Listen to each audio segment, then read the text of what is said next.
এখন আসেন আপনি যে এমপি আনার, তো এমপি এই কাদেরকে এমপি বানায়? এই এমপিদের ভিতরে 10% চরিত্রবান লোক আছে কিনা একটু দেখান তো। জি, ব্যারিস্টার এম সারোয়ার হোসেন।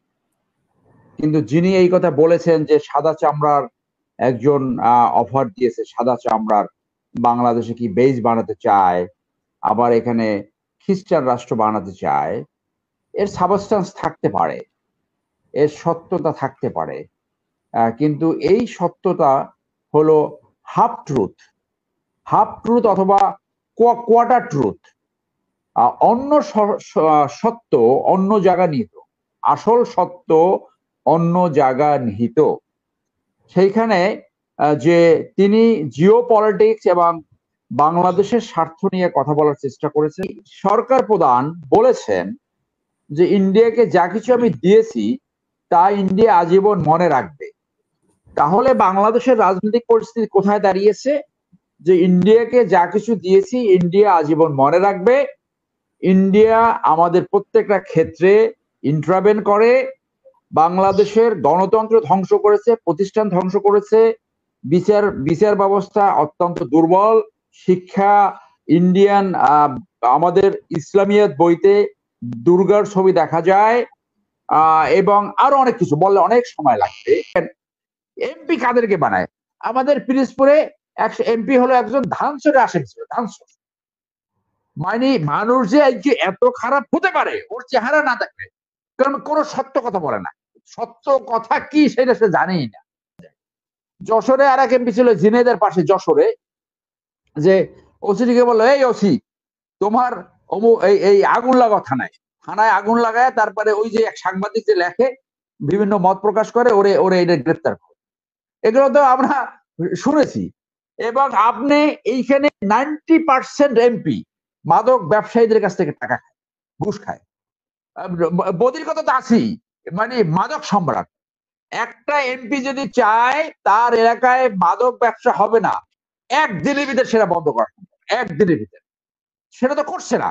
এই ধরনের নিম্ন প্রকৃতির লোকই তো এখন এমপি, যারা এমপির রোলটা কি, এমপির দায়িত্ব কি সেইটাই জানে না। The politician will be the finest person, চরিত্রবান মানুষ। সো চরিত্রহীন মানুষ পলিটিক্সে রেখে আপনি এই যে বেনজির অথবা আজিজের মতো লোক তো নিয়ন্ত্রণ করতে পারবেন না।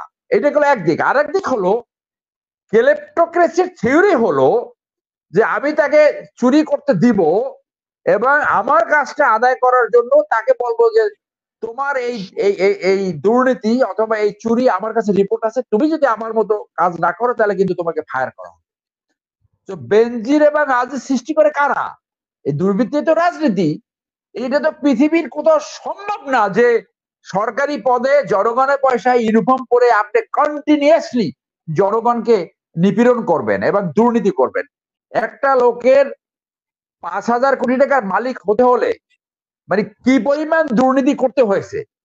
পুলিশের একটা বড় ফাংশন হলো আপনার তদন্ত করা।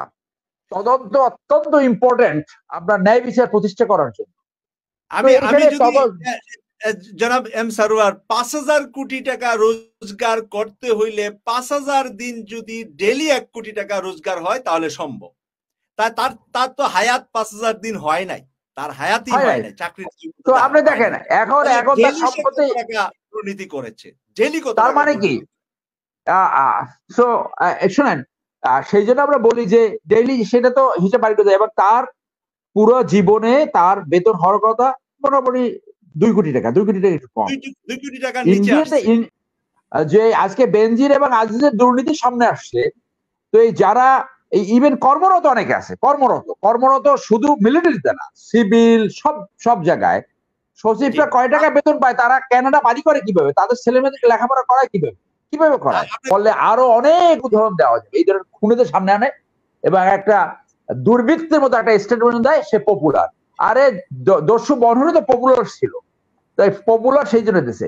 তো আজকে বাংলাদেশ একটা কমপ্লিটলি দুর্বৃত্তিত সৃষ্টি হয়েছে। এইখান থেকে ওই ঘুমন্ত মানুষ, ওই অবদমিত মানুষদেরকে জেগে উঠতে হবে, না হলে আপনারা এই দুর্বৃত্তের ভিতরেই আপনার দিন কাটবে। ধন্যবাদ। আপনাকে ধন্যবাদ জানাচ্ছি।